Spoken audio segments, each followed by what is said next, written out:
हमारे channel haunting tube को subscribe करें और बेल आइकॉन दबाएं लेटेस्ट अपडेट्स पाने के लिए। दोस्तों, हाल ही में मैंने लवक्राफ्ट कंट्री नाम का एक शो देखा है जो इसी साल हॉटस्टार पे रिलीज हुआ है।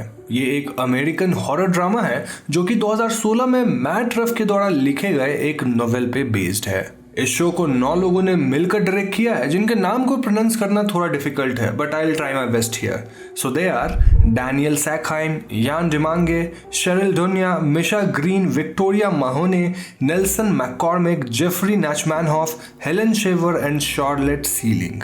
लवक्राफ्ट कंट्री को IMDb पे मिले हैं an impressive 7.2 stars out of 10 और रॉटन टोमेटोज पे इट्स वुपिंग 90% फ्रेश।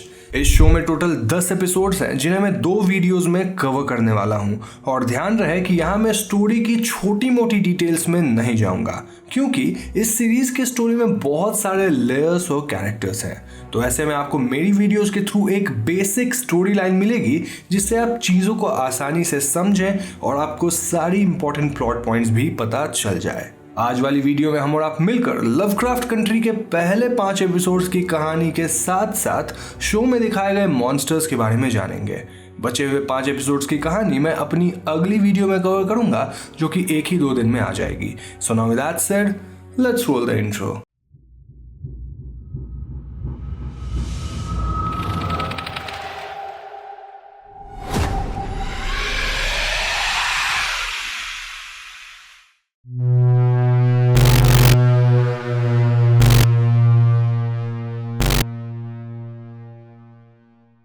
तो दोस्तों, शो की शुरुआत सनडाउन नामक एपिसोड से होती है जहां हम एटिकस फ्रीमैन नाम के एक आदमी से मिलते हैं जो कोरिया वॉर से लौटकर शिकागो वापस आया है और उसे घर आकर अपने पिता मॉन्ट्रोस की एक चिट्ठी मिलती है। मॉन्ट्रोस मिसिंग होते हैं और उनके चिट्ठी में वो एटिकस को आर्थम मैसाचुसेट्स में अपने फैमिली लेगेसी को डिस्कवर करने के लिए इन्विटेशन छोड़ जाते हैं।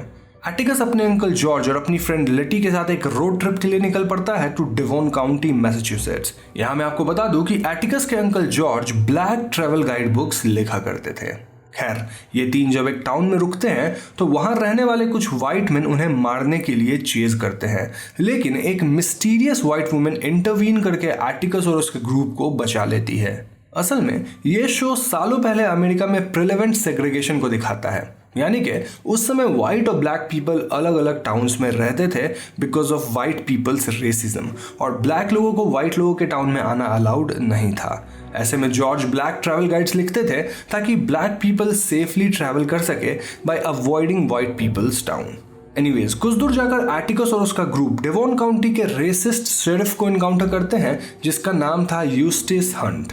हंट एटिकस और उसके ग्रुप पर सनडाउन लॉ इन्फोर्स करना चाहता है जिसके तहत ब्लैक लोगों को डेवोन काउंटी में सनसेट के बाद आना अलाउड नहीं था। एटिकस जैसे तैसे स्पीड लिमिट में कार को चलाते हुए डेवोन काउंटी से जस्ट सनसेट के पहले बाहर निकल जाता है और यूस्टिस हंट पूरे राइड के दौरान एटिकस के कार का पीछा कर रहा था। लेकिन सनसेट के बाद शेरिफ के डेप्यूटीज एटिकस और उसके ग्रुप को एक जंगल के अंदर लेकर जाते हैं जहां वो एटिकस, लेटी और जॉर्ज को लिंच करने का प्लान कर रहे थे। तभी दोस्तों, जंगल में कुछ मॉन्स्टर्स अपीयर करते हैं और वो पुलिस ऑफिसर्स को मार देते हैं। हंट को एक मॉन्स्टर ने काट लिया था जिसके बाद वो भी एक मॉन्स्टर में तब्दील हो जाता है, और ऐसे में एटिकस, लेटी और जॉर्ज वहां से बाल बाल बचते हैं, स्पेशली तब जब उन मॉन्स्टर्स को किसी ने विसल ब्लो करके वापस जंगल में बुला लिया था। इतना ही नहीं, एटिकस और उसका ग्रुप रियलाइज करते हैं कि ये मॉन्स्टर्स लाइट से डरते थे। खैर, अगली सुबह एटिकस, लेटी और जॉर्ज जंगल से बाहर निकलते हैं और उन्हें वहां एक बड़ा सा मैंसन दिखता है जहां उन्हें विलियम नाम का एक मिस्टीरियस व्हाइट मैन वेलकम करता है। एपिसोड 1 यहां खत्म हो जाता है। अब दोस्तों, इस एपिसोड में जो मॉन्स्टर्स दिखाए गए हैं वो सॉगॉथ्स हैं जो कि लवक्राफ्टियन मॉन्स्टर्स हैं। असल में इन्हें एल्डर थिंग्स यानी ओल्ड वंस ने जेनेटिकली इंजीनियर किया था to act as a race of servant tools for them on earth, लेकिन अल्टीमेटली सॉगॉथ्स अपने मास्टर के खिलाफ रेबेल करने लगे और उन्होंने ओल्ड वंस को एक्सटेंशन की तरफ धकेल दिया। सॉगॉथ्स सेफ शिफ्टिंग बींग्स होते हैं और ऐसे अपीयर होते हैं as if they are a giant amoeba. Now second episode का नाम है व्हाइटीज ऑन द मून, और इस एपिसोड में विलियम एटिकस और उसके ग्रुप को बताता है कि वो मैंसन आर्थम लॉज है जिसे टाइटस ब्रेथवेट ने डिजाइन किया था। टाइटस एक स्लेव ट्रेडर था और एक ऑकल्ट सीक्रेट सोसाइटी का फाउंडर भी था जिसमें शामिल विजर्ड्स खुद को सन्स ऑफ एडम के नाम से एड्रेस करते थे। जॉर्ज रियलाइज करता है कि एटिकस टाइटस का एक डिसेंडेंट है, एज टाइटस ने एक स्लेव वुमेन को सेक्सुअली एक्सप्लॉइट किया था इन द पास्ट। अब क्योंकि एटिकस के पास एक पावरफुल लाइनेज है तो सैमुअल ब्रेथवेट, जो कि मैनसन का करंट ओनर था, वो एटिकस को यूज करके और शायद उसे सैक्रिफाइस करके एक रिचुअल करना चाहता था। यहाँ ये भी रिवील किया जाता है कि पिछले एपिसोड में जिस मिस्टीरियस औरत ने एटिकस और उसके ग्रुप को बचाया था वो क्रिस्टीना है, जो कि सैमुअल की बेटी है। दोस्तों, वो क्रिस्टीना ही थी जिसने विसल ब्लो किया था टू कंट्रोल द सोगोथ्स।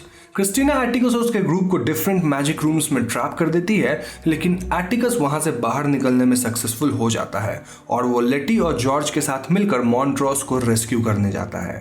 जॉर्ज को लगता है कि मॉन्ट्रोस को पास के विलेज में कैप्टिव रखा जा रहा होगा और वो तीनों वहां जाकर मॉन्ट्रोस को फ्री करते हैं, लेकिन दोस्तों वहां से भागते वक्त सैमुअल उन्हें रोक लेता है और वो लेटी को गोली से मार देता है।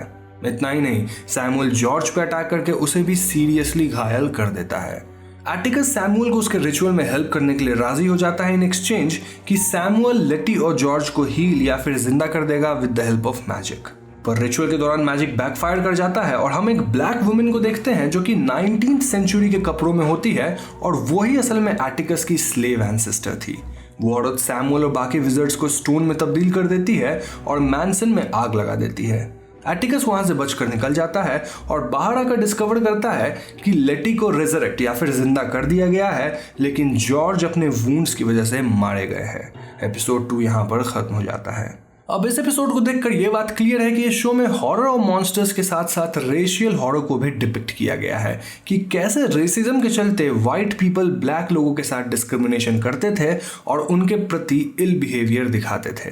इतना ही नहीं, व्हाइट पीपल ब्लैक लोगों को अपने मतलब के लिए यूज करने में भी पीछे नहीं हटते थे। पहले एपिसोड में हम व्यूअर्स को एटिकस का एक ड्रीम सीक्वेंस दिखाया जाता है जिसमें वो कोरियन वॉर में फाइट कर रहा था। उस वॉर में भी व्हाइट पीपल एटिकस जैसे ब्लैक मैन को एम्प्लॉय करते थे to fight for them against another country, जबकि व्हाइट लोग खुद ब्लैक लोगों की रिस्पेक्ट नहीं करते थे और उन्हें इक्वल राइट्स नहीं देते थे। इतना ही नहीं, सेकेंड एपिसोड में हमें एटिकस के लाइनेज के बारे में बताकर यह बताया जा रहा है कि ब्लैक वुमेन को किस तरह सेक्सुअली एक्सप्लॉइट किया जाता था अंडर स्लेवरी और कैसे खुद को बचाने के लिए व्हाइट पीपल ब्लैक लोगों को सैक्रिफाइस करते आ रहे हैं, जस्ट लाइक सैमुअल ने एटिकस को सैक्रिफाइस करना चाहा। नाउ एपिसोड 3 का नाम है होली घोस्ट और इसकी कहानी जॉर्ज के फ्यूनरल के 3 वीक बाद शुरू होती है, जहां लेटी को एक अनएक्सपेक्टेड इनहेरिटेंस मिलता है फ्रॉम हर डेड मदर और लेटी इन पैसों से एक पुराना विक्टोरियन मैंसन खरीदती है जो कि एक वाइट नेबरहुड में था। लेटी इस घर में ब्लैक लोगों को रेंट पर रखती है और अपनी सिस्टर रूबी को भी वहां रहने बुला लेती है, लेकिन वहां आसपास रहने वाले व्हाइट नेबर्स उन्हें तंग और हरास करने लगते हैं और तो और एक व्हाइट पुलिस ऑफिसर लैंकेस्टर लेटी को थ्रेटन भी करता है। इसी बीच उस घर के अंदर सुपरनैचुरल एक्टिविटीज होने लगती हैं और लेटी को मालूम पड़ता है कि उस घर का प्रीवियस ओनर एक व्हाइट साइंटिस्ट था जिसका नाम हिराम एप्स्टीन था। हिराम लैंकेस्टर की मदद से 8 ब्लैक लोगों को किडनैप करके उनके ऊपर एक्सपेरिमेंट करता था, जिससे उन 8 लोगों की मौत हो गई थी। हिराम ने उन 8 लोगों को घर के नीचे ही दफना दिया था और हिराम के मौत के बाद वो सभी 9 स्पिरिट्स उस घर में ट्रैप हो गई थी। लेटी एक मीडियम और एटिकस की मदद से घर में कुछ रिचुअल करती है जिससे घर के घोस्ट्स को भगाया जा सके, लेकिन दोस्तों हिराम का घोस्ट इनके ऊपर भारी पड़ता है और उसे हराने के लिए लेटी बाकी 8 ब्लैक लोगों के घोस्ट की मदद लेती है। फाइनली ये सभी मिलकर हिराम के मैलिसियस स्पिरिट को बैनिश कर पाते हैं। इसके बाद में एटिकस को मालूम पड़ता है कि क्रिस्टीना आर्थम लॉज के फायर से बच निकली है और एटिकस को शक होता है कि लेटी को अचानक से जो पैसे और वो हॉन्टेड मैंसन मिला है उसमें क्रिस्टीना का कोई ना कोई हाथ जरूर है। जब एटिकस क्रिस्टीना को लोकेट करके कन्फ्रंट करता है तो वो बताती है कि वो घर होरेशियो विंथ्रोप नाम के एक सन्स ऑफ एडम ने बनाया है जिसे ऑकल्ट सोसाइटी से बैनिश कर दिया गया था क्योंकि उसने द बुक ऑफ नेम्स में से कुछ पेजेस चुरा लिए थे इन द 1800s।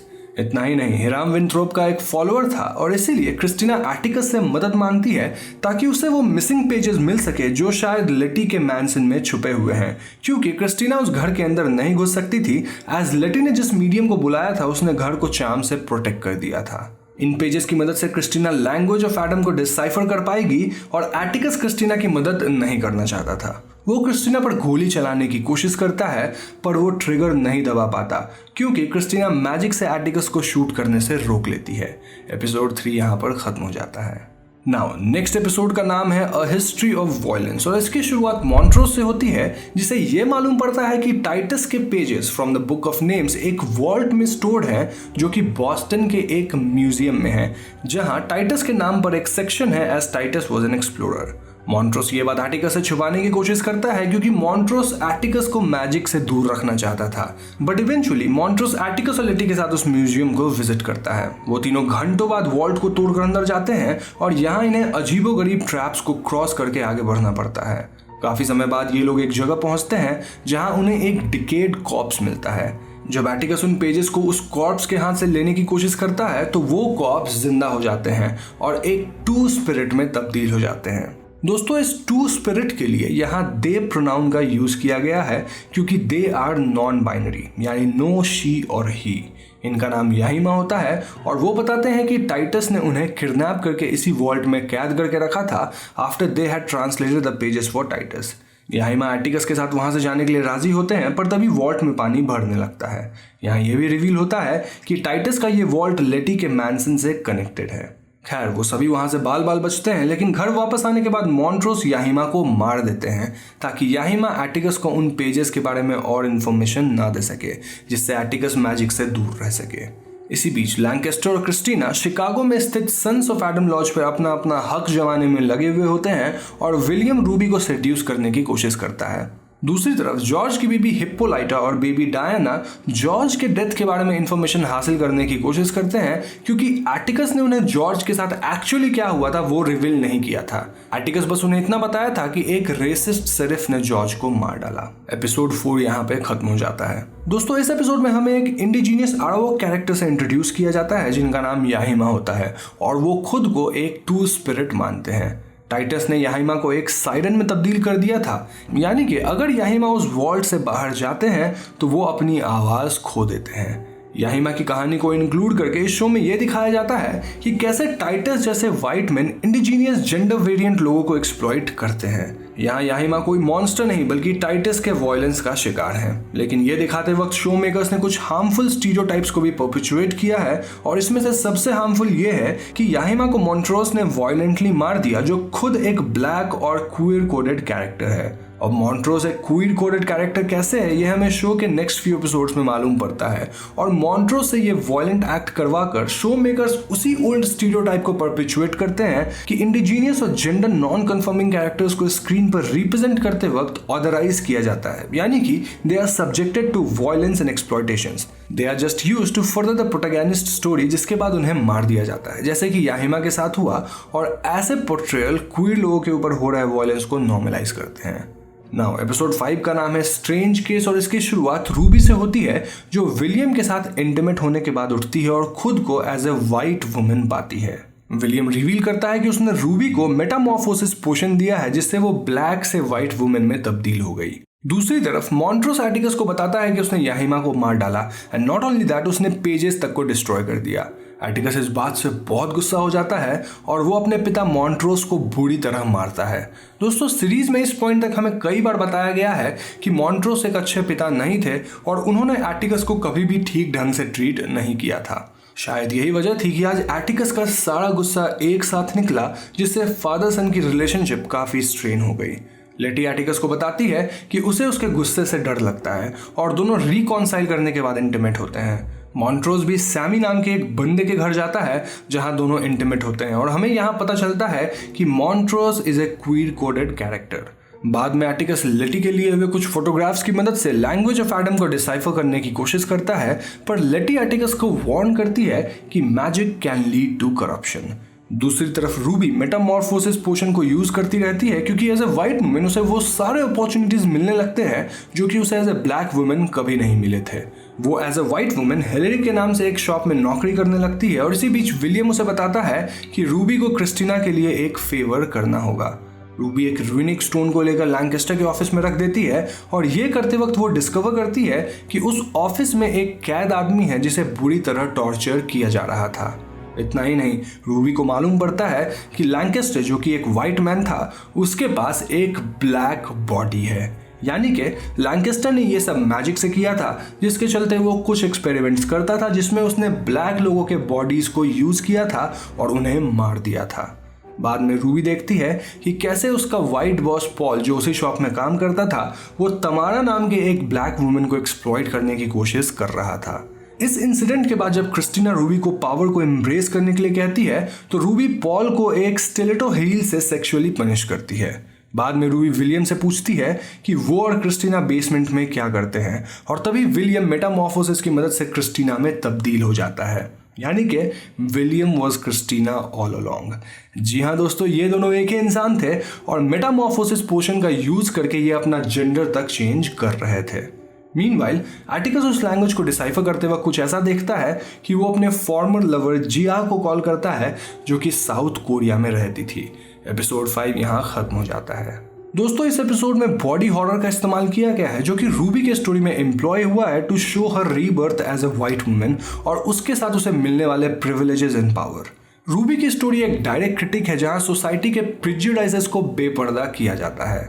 जहां as a black women Ruby को न रिस्पेक्ट मिल रहा था ना job, as a white women उसे सब कुछ बहुत ही इजीली मिल जाता है। इस एपिसोड में हमें मॉन्ट्रोस के क्वीर होने के बारे में भी पता चलता है और हमें ये देखने को मिलता है कि कैसे सोसाइटी के प्रेजुडाइसेस की वजह से मॉन्ट्रोस खुद को एक्सेप्ट नहीं कर पाता था and he was in denial, और शायद मॉन्ट्रोस के इसी डिनायल की वजह से उसने याहिमा पर भी वायलेंस इन्फ्लिक्ट किया। इसके अलावा लेटी के स्टोरी की मदद से ये रिवील किया जाता है कि कैसे आज भी सोसाइटी में ब्लैक वुमेन को हाइपर सेक्सुअलाइज किया जाता है।